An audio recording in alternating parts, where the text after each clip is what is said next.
Hello and welcome to our new Raw Umber Christmas special. Today we have a very special guest. You will see 3 images on the screen, one for 10, one for 20 and one for 30 minutes, and it's your job to draw the image. Alright, let's get started and I hope you have fun. Hello everyone and welcome to our Raw Umber Christmas special. We have asked our very own Santa to sit for us today, and I'm going to take you through all the basics of drawing a head, and then we will have some more fun with the longer pose. So let's get started, and I'm first going to explain to you what materials I am using. First of all, I'm using a peel and sketch compressed charcoal stick in medium. And if you're using charcoal or pencil, it's always a really good idea to get a sharpening block. And it's just a lot more efficient than having to sharpen it using a pencil sharpener. You get a nice long point, which gives you a bit more flexibility when you're drawing. I'm also using a grey putty rubber. Of course, the materials are all below the video, so have a look at that if you're trying to get the same ones and want to know the exact brands I'm using. Finally, I'm using some grey Canson paper, and I will be using a bit of white chalk to later pull out the highlights in the beard. So let's get started with some general proportions. And in the first pose is looking directly into the camera. So what I'm going to do is I'm just going to place the top and bottom of the head, and I follow it up by the center line, which is the line going directly through the middle of his face. And I try to have a bit of distance from my drawing here, so I'm standing up, which means that I can draw from the shoulder, which allows me to make really confident lines rather than if you'd be drawing from the wrist. So you can think of the head as a big box, a rectangular box, and what I tend to do is I divide that center line into 3/3. And that bottom third will be the bottom of the chin, going up to the bottom of the nose, going up to the top of the brow, to the top of the skull. And you can see that 1/3 is also one side of the face. And of course he does have a bit of beard, feel free to sketch that in. And I imagine his chin being halfway that beard.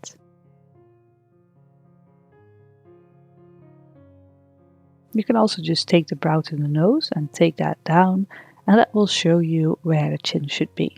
So this 3/3 are always really useful. Same thing for the hat, of course that obscures part of his forehead. Again, you can imagine the skull ends at the same distance from the brow to the nose, from the brow to the top of the skull, and then you can just sketch the hat on top of that. But it is useful to know roughly where the skull sits, because that allows you to understand the way the hat sits on that skull.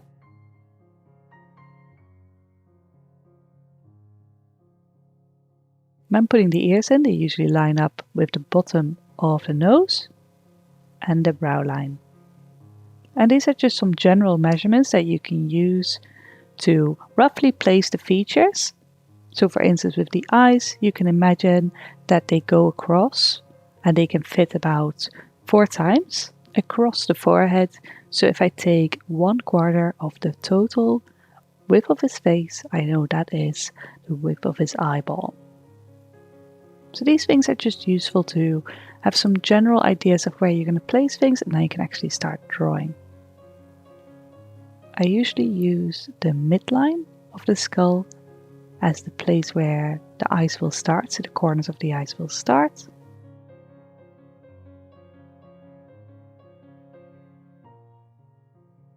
So just to recap here, we've got 3/3 of the face, 1, 2 and 3, being the bottom of the nose to the top of the brow. We've got the eyes fitting in 4 times in the total width of the face. And once we've got that, that is most of the head done, and you can start sketching in the rest of the features. So for instance, with the nose, what I tend to do is I take the eye line down. So I follow the inner corners of the eyes down, and that will be the width of the nostrils. And for the mouth, what I tend to do is divide that lower 1/3 that's below the nose into yet another 3/3. And the first line I make, the first 1/3, will be the line of the mouth. And again, you can use that vertical measurement to figure out where the corners of the mouth are. So for instance, on him, I see the corners of his mouth lining up with about the midpoint of his eyes. So vertical and horizontal measurements are really useful, and I tend to look at them and search for them wherever I'm drawing in the face. Another thing I tend to do is jump around the portrait. So I've done a bit on the beard and on the mouth. What I'm going to do now is measure where I see the hat. And I see the hat sitting about halfway his forehead. So it equals the same space from the bottom of his nose to the bottom of his eye. It's the same space as the brow to the top of the hat. And from there I can just quickly sketch in the hat and trying to keep my lines quite confident and quite straight. So again, keeping some distance from your drawing, using maybe a drawing board propped against the table can help you draw off your whole arm rather than trying to draw off the wrist and very close up to your drawing.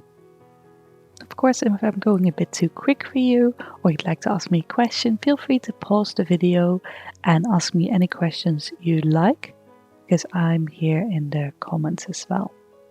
So for the remaining amount of time, let's break down the features a bit more. So for the eyes, we've got the corners of the eyes at the midpoint and the brow at that top 1/3. And with the brow, it's important to note that there's always an arch to it. And you can see on him very clearly how it goes upward, and you can see a little breakdown at the end of the eyeball there. And make sure this is symmetrical on both eyes. Now for the eyes, what I tend to do is imagine or draw a little round sphere, which would be the eyeball.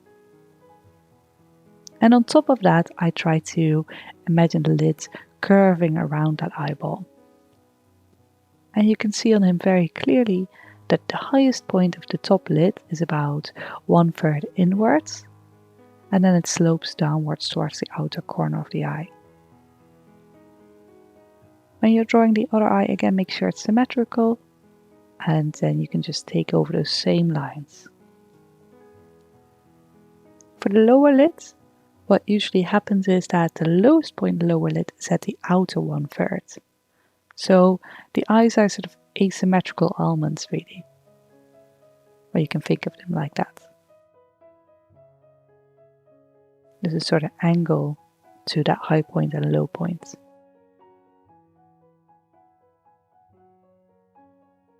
Finally, I'm gonna just put in the iris, and that should encompass about 1/3 of the total eyeball.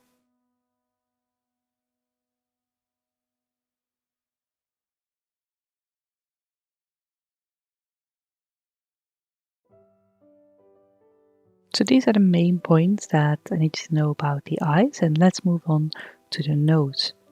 So for the nose, I can see there's two main shapes. You've got a long ovaloid shape for the bridge of the nose, and then a rounder, bigger shape for the tip of the nose. And figuring out these big underlying shapes is really useful because, for instance, for the eyeball, we can still see that roundness coming back underneath his eyes. You can see the folds under his eyes following that roundness of the eyeball. So I find it useful to know and be familiar with these common forms that the face has, and then I can refine them and they can help me with creating a likeness.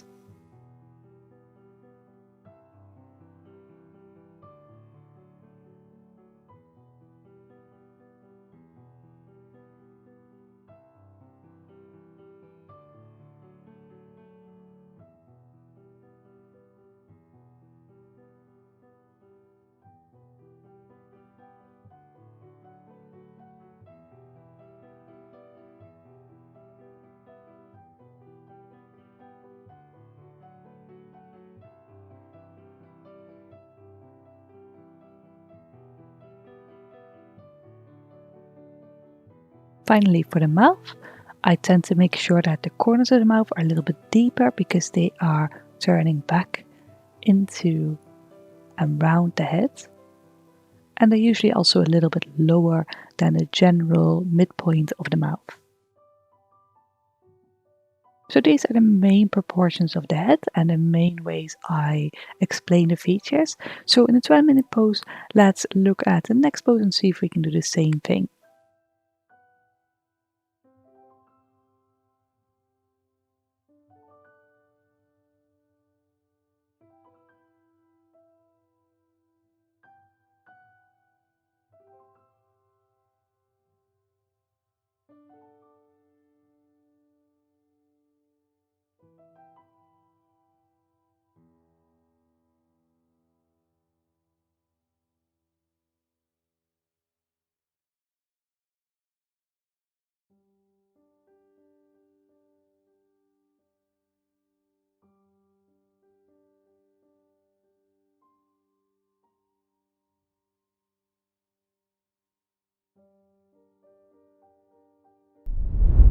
So for the 20-minute pose, we've got a slightly different angle to his head. And this is a 3/4 angle, so that can be quite tricky to draw. But I'm going to start exactly the same as I did in the 10-minute pose. So with the top and bottom, the center line, and then drawing in those 3/3 and that midline. And again, if you need some clarification with this, feel free to just ask me in the comments. Happy to help. Now, an important point of note at the moment is the angle of the eye. So if you look at the corners of both eyes, you can see that his right eye, or our right eye, is a little bit higher than the other one. So there's a slight angle to his face. So I'm going to make sure that I draw that angle everywhere. So the bottom of his nose and the corners of his mouth and the chin as well. And from there, what I tend to do for the rest of his head is just draw a round circle. So then we have that front plane that we drew earlier and a round circle behind for the back of the head. So now we have that main shape of the face in. Let's have a look at the eyes again. So again, imagine that the eyes sit 4 times in the total width of the face. So we take that front plane that we've just drawn and then divide that up into 4s. And that will be the width of the eyeball again. For the nose, it'll be the same thing, going from the corners of the eyes and then going down to that lowest 1/3. And for the mouth, you can just divide that lowest 1/3 into 3 little thirds again, making sure that is where you place the line of the mouth. And again, feel free to ask me any questions or pause the video if you're not entirely sure about its big proportions, and I'm happy to help and answer any questions that you may have. In the meantime, let's have a further look at his features. So what I'm going to start with in the 20-minute pose is actually his nose and not his eyes. And the reason for this, because it's a 3/4 head, that space from the tip of his nose to the side of his head is very important because it can really determine how far he is turning away from us. So I'm going to get that wedge shape of the nose in first. And just a simplified shape will do. And once I've got that, and I'm pretty sure I'm happy with the space between the tip of his nose and the side of his cheekbone, I'm then gonna break down the eyes. And I'm gonna do this the same way as in the 10-minute pose. First, figuring out the brows, sitting on that first 1/3 line, going up towards the outer corner of his eyes. And then drawing in the eyeball, or imagining that brown sphere of the eyeball, and then bring the lids up and then gently sliding down towards the outer corner of the eyes.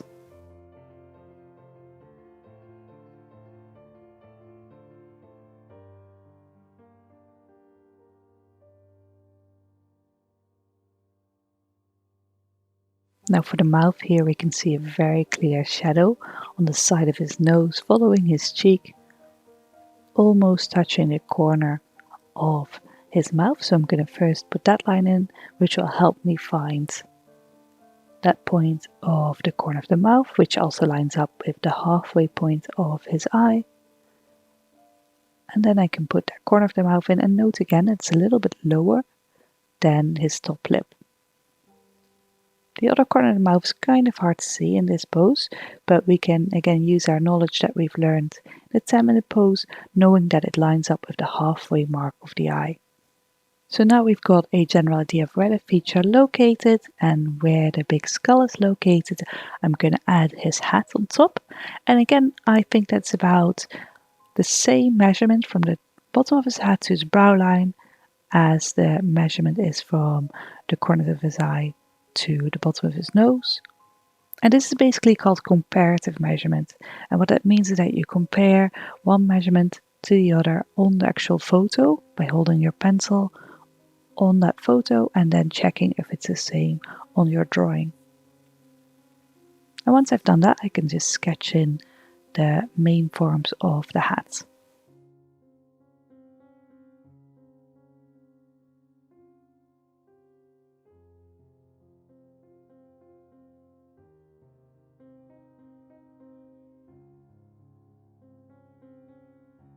Now this is pretty much where we got to in the 10-minute pose, with having some features in and having most of the big shapes in.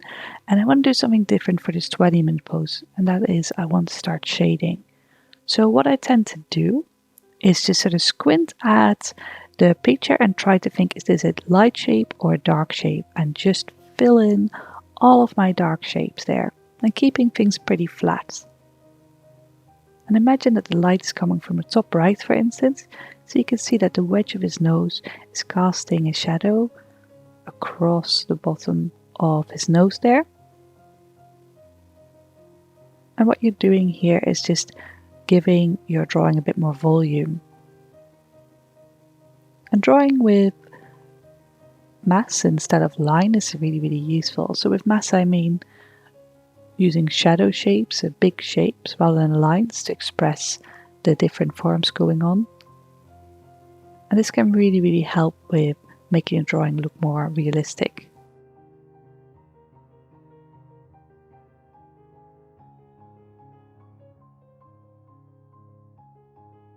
And as you can see, I'm using a little brush to blend here. I use a Daler and Rowney flat synthetic brush, but you can also just use your finger or a piece of tissue or a stump. And I tend to just use it to soften some of the edges around a little bit.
So the challenge here is to not think about his nose in terms of lines, but just see the square shapes and the triangle shapes in dark and in light, and try to just copy those without even thinking about the subject that you're drawing. Same thing for the fold on the side of his nose.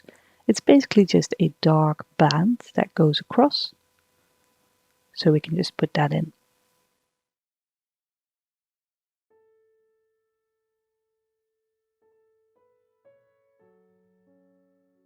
And what I tend to do here is make any forms that go round, a little bit rounder by blending with my little brush or my finger or my stump. And then the other side I make it nice and crisp. So feel free to do that as well if you're feeling like you are up for a challenge. Otherwise you can just keep focusing on puzzling those dark and light shapes together. So for his eye you can see a sort of E shape with one horizontal dark mark across his brow, one horizontal dark mark across his whole eyeball, and one underneath his eye. And it really, really helps to just look at this in various shapes. You can make them into animal shapes, you can make them into letters or just blocks. And it really helps to just not look at the figure as an eye or a nose or a portrait, but just look at it in terms of dark and light shapes.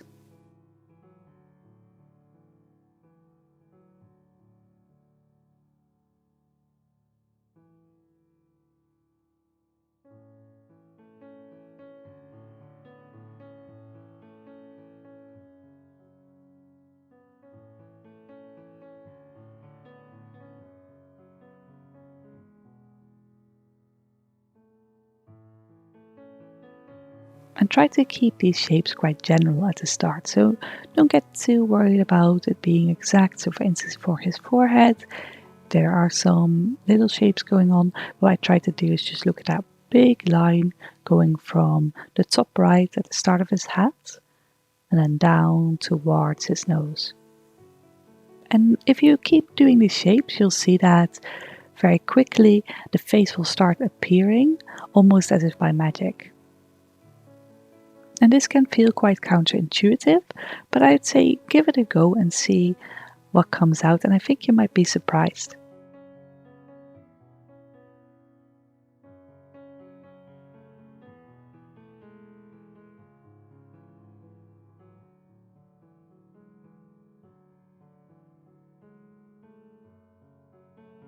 So once you've got most of your shapes on the border between the light and dark, feel free to just shade in the rest of all that darkness on his left side of his face.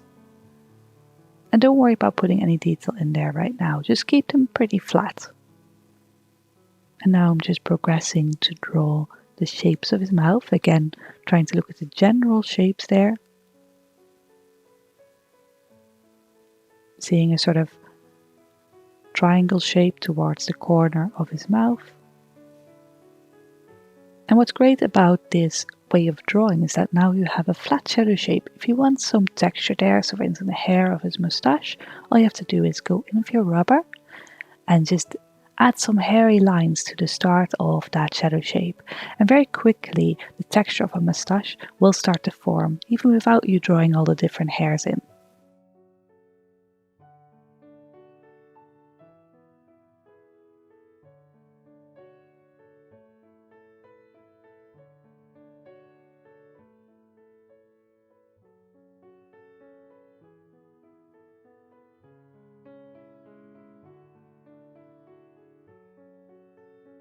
So I'm just going to continue adding these big shadow shapes everywhere. And again, feel free to ask me any questions in the meantime in the comments.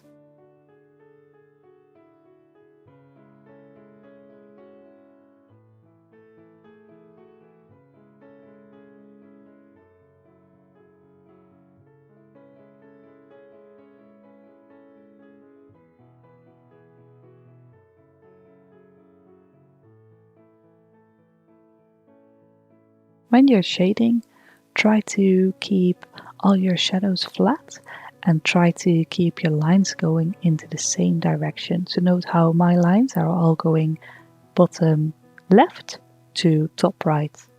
So sort of diagonal line. And this can be horizontal or vertical. The main thing is that they're all going the same direction, and this gives a sense of atmosphere to your shadow.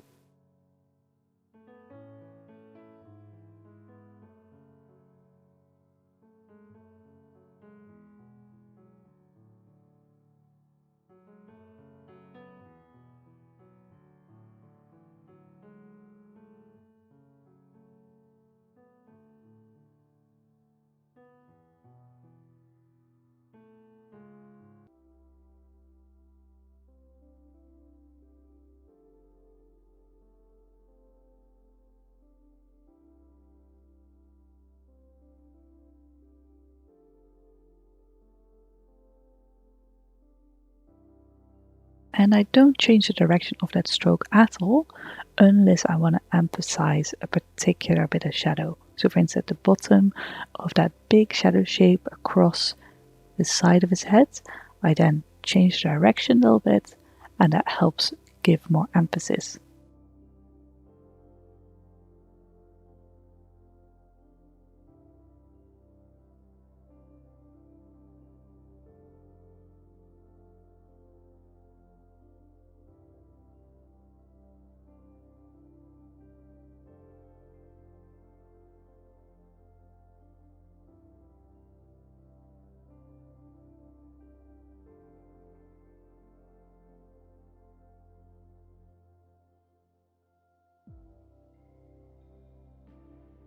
Okay, so now I've got pretty much everything in. Again, feel free to try out getting some texture in the beard by just going in with the rubber and just pulling out some hairy lines there.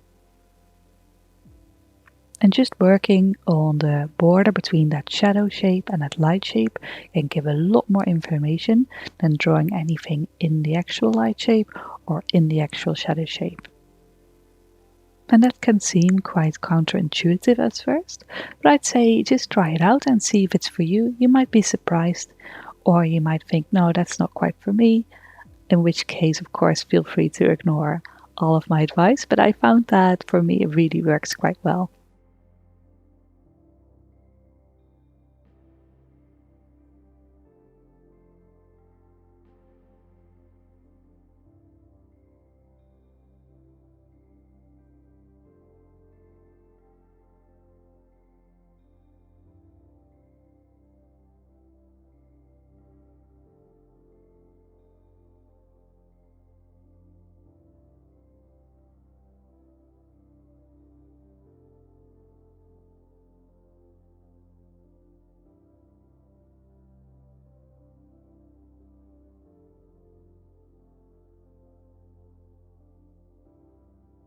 And again, don't forget to sometimes jump around the subject and spend a little bit of time in places where you haven't really been concentrating. So in my case, I've really been concentrating on the face.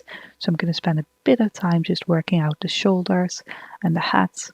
And this just ensures that I have a fresh eye, meaning that my eye gets used to the subject that I'm concentrating on. And if I just flick my attention away for a moment and then come back to it, I suddenly see it with a nice fresh look. So I always find it quite useful to divide my time rather than spend a lot of time on one area. I like to just divide it over several areas of the face or the portrait.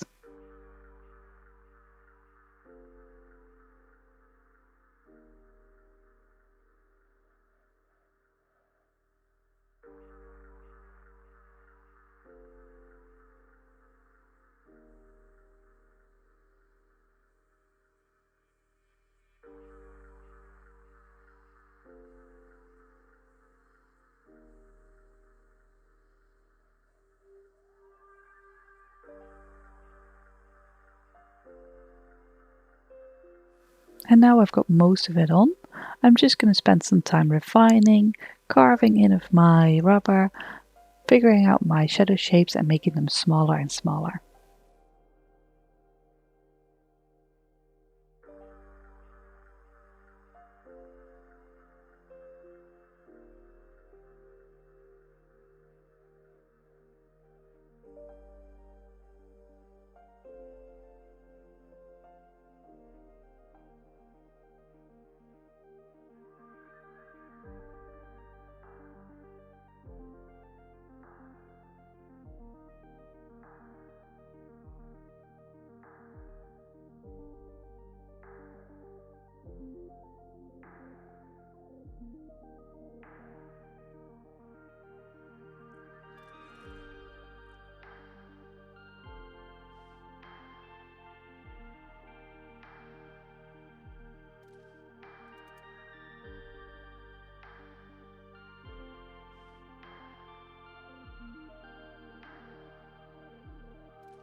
So that's the end of the 20-minute pose. Let's have a look at the 30-minute and final pose of today.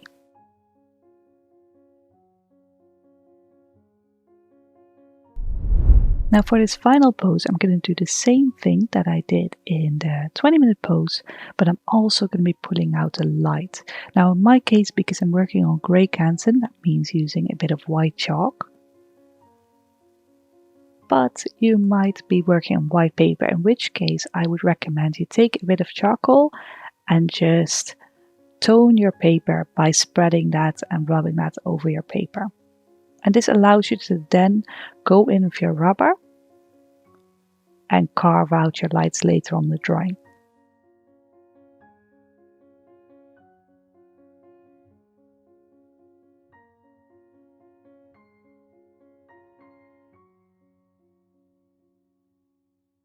So I'm going to start exactly the same way as I did in the 10 and 20-minute pose by placing the top and bottom of his skull and of course that center line.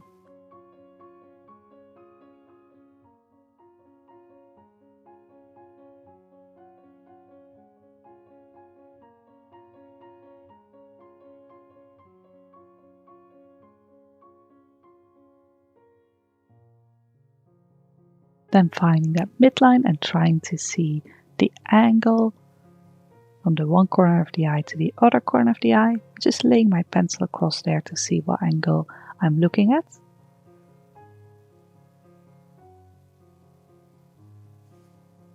And then putting in my 3/3.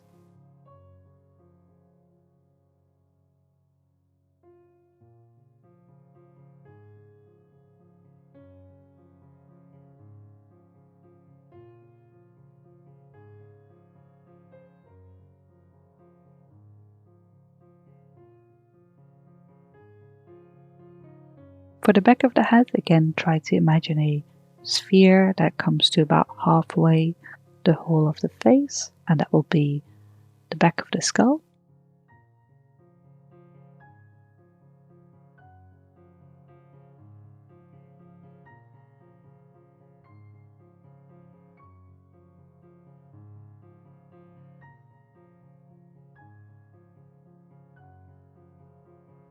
And then on top of that, I can just place the beard and the hat.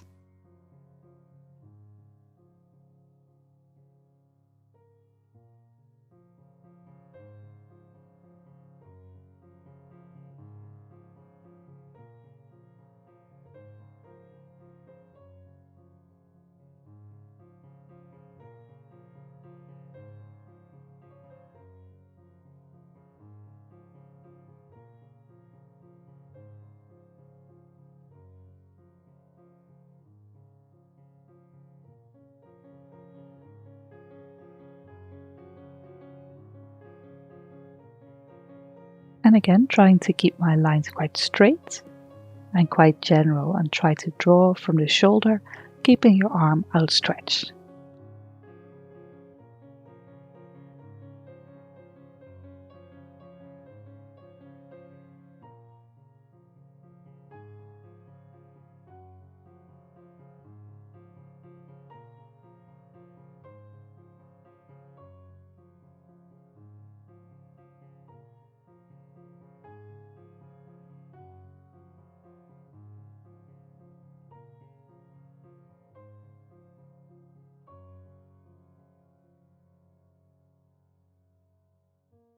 And now I've got most of the big shapes in, I can start breaking down the eyes.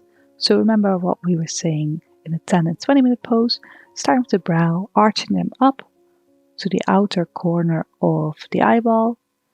The eyeball will sit 4 times in the width of the front plane of the face. And then for the top lid, we know where the corners of the eye start, which is in the midline. And then you can see the top lid going up at the first 1/3 and then gently sloping down to the outer corner. And of course the opposite for the lower lid. And like I was saying in the 20-minute pose, I like to jump around, so I'm not going to finish the eyes, I'm going to spend a few minutes on the mouth. So again, dividing that lower 1/3 into 3/3 to find the line of his mouth, making sure it aligns the same way as the corners of the eyes. so at the same angle, and I can drop down those vertical lines to find the sides of his nose and the corners of his mouth.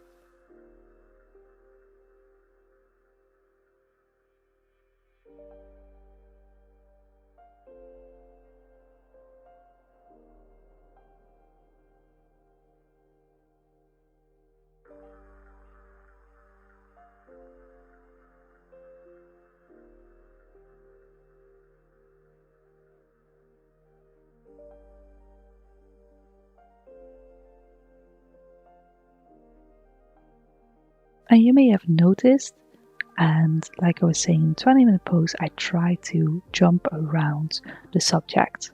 So I do a little bit on the mouth, then I do a little bit on the eyes. And the reason for this is if you develop the whole of the drawing around the same rate, so nothing is very far behind or nothing is a lot more finished than other areas, that helps eliminate mistakes in the drawing process and helps develop an accurate drawing. Whereas I've personally found that if I develop the eyes completely at the earlier stage of the drawing, then I often found that later on I have to move them anyway as I develop the drawing. So I tend to now try to pace myself and first get the big areas in and then move on to the smaller areas. But of course every artist is different, so this is just something that works for me. But you might find that that doesn't quite work for you, in which case that's of course totally valid as well. So in the meantime, I'm going to now put in my shadow shapes using the same technique that I used in the 20-minute pose. So just finding my general shadow shapes, trying not to get too caught up in the details there again.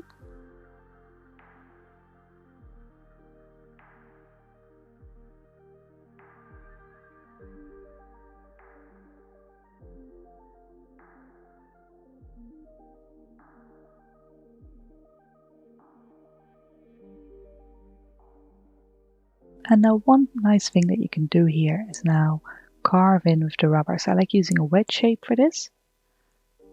And this is where the putty rubber really comes into its own. It's really, really useful because it's very, very precise.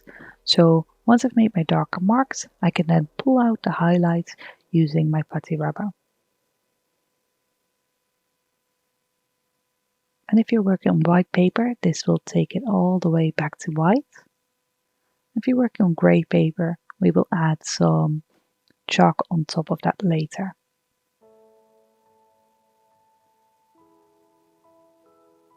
And when you're shading, again, make sure to use the same direction of line in most of the shadow.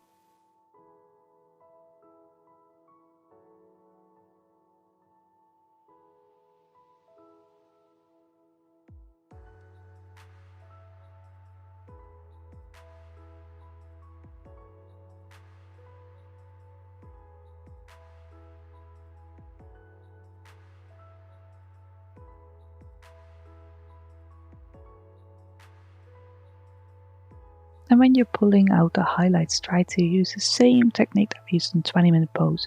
So now instead of squinting and thinking, is this a light shape or a dark shape, we're adding another tone to that sort of variety of shapes. So for instance, we can now think, is this a light shape, a dark shape, or highlight?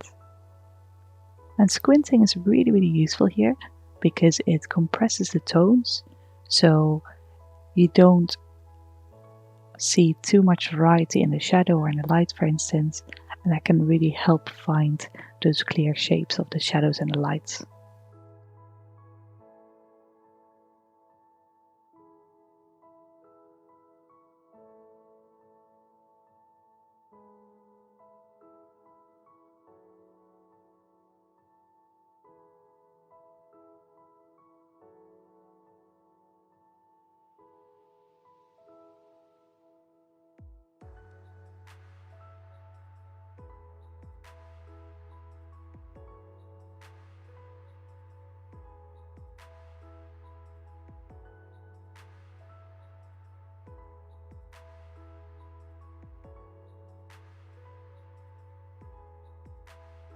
So I'm just going to continue find those light and dark shapes until I feel I've got an idea where everything is roughly placed. Again, of course, if you have any questions, feel free to pause the video and ask me anything you like in the chat.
And now I've got an idea where everything is placed. I can do a bit of texturing using the rubber, using that wedge shape, and just trying to add some texture to that edge of the shadow and the light.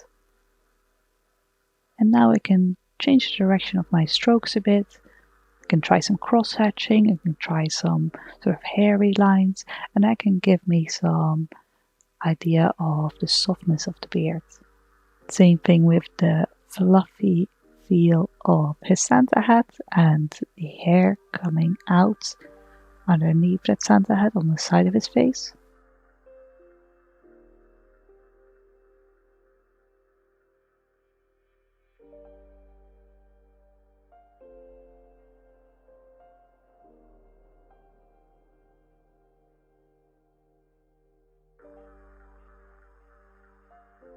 And now I've got all of those dark shapes in and those medium shapes in, I'm going to go in with my chalk and really carve out those highlights. And again, if you work in white paper, you might be able to give the paper a very slight tone again. Just tone everything down with a piece of tissue and then again carve in with the rubber.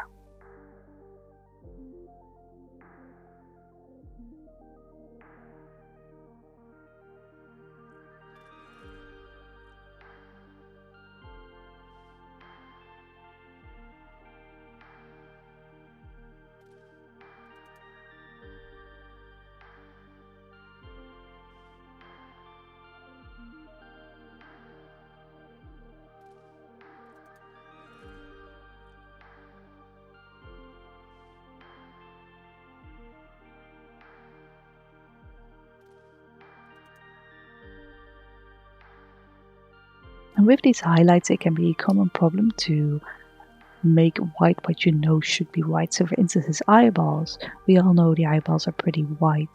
But if you look at the actual pose here, most of his eyeball is obscured by the shadow. So actually it's in shadow. So really try to squint and see what is actually white and what is a lot darker than you'd think it would be.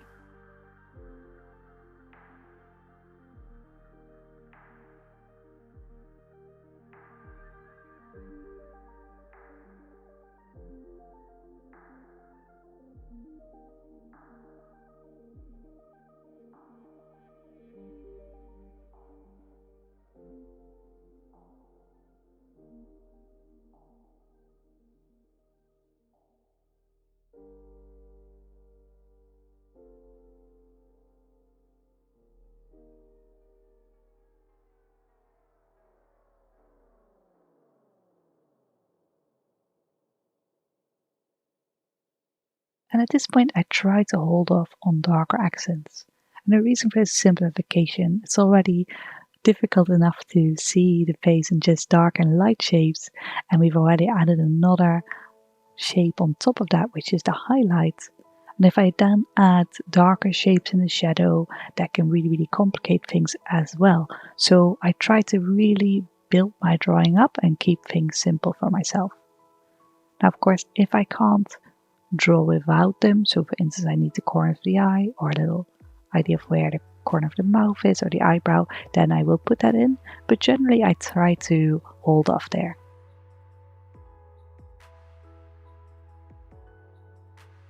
And the beard, of course, another area that you'd think should be white completely, but there are really just a few highlights there. So I see a lighter patch below his bottom lip.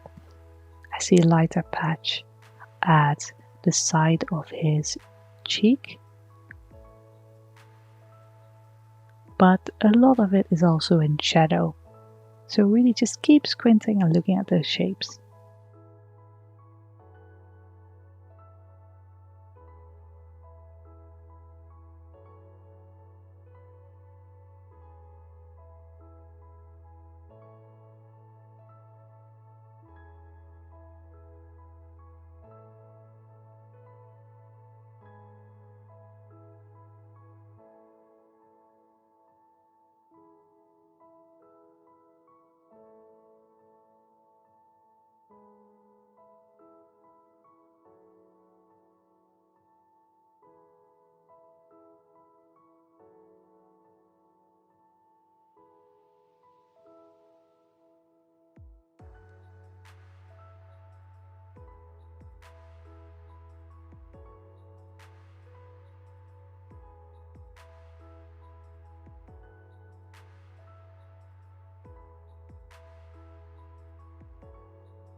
And at this point you can get as precise as you'd like to, so you can keep things quite general or you can really tighten up the drawing. And this is also a style thing, and it's up to you as the artist to see how far you want to take it.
And when I want to bring it to a tighter finish, what I do is I get my tissue or my brush out and I start blending some of that shadow to make it really nice and flat.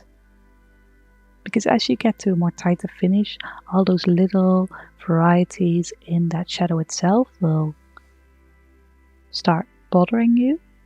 So I like to make my shadows really nice and flat, so I've got a clear canvas to work on, and then I can start adding detail on top of that.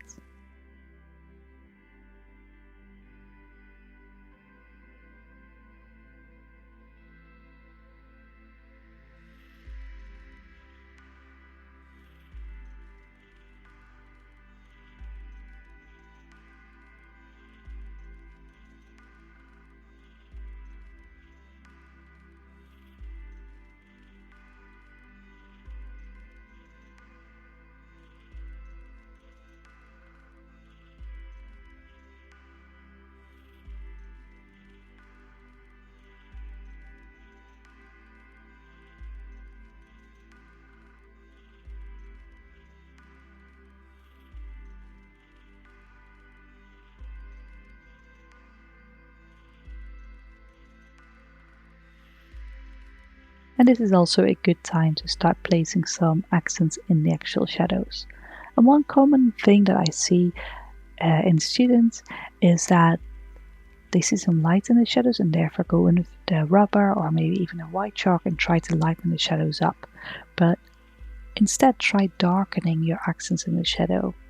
Because the minute you start lightening your shadows, that starts feeling like you're telling the viewer that the shadow is in a light. And of course you want the shadows to feel like they're receding. So rather than making areas in the shadow lighter, try darkening all our accents around them.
Another thing that I find useful is to make sure that the accents are limited to the focal point. So try not to put too many dark or light accents in the hat or around the beard or the outsides of the portrait.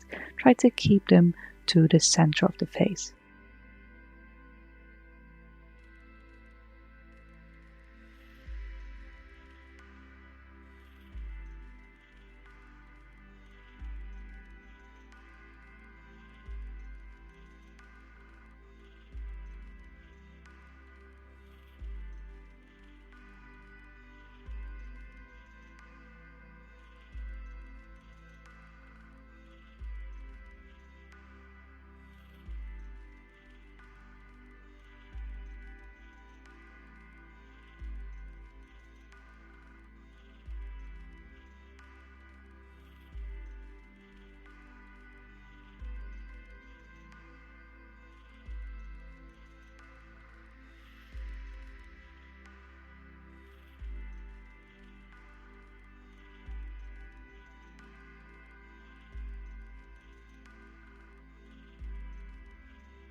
finally, just as a bit of fun, if you've got a red pastel or a bit of sanguine, you can also use that red to fill in the lighter shapes in the hat and in the costume.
So that's the end of the 30-minute pose.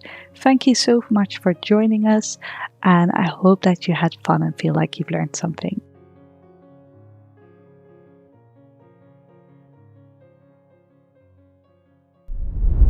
Thank you for taking part. Don't forget to photograph your work and hashtag it with hashtag #RawUmberLive.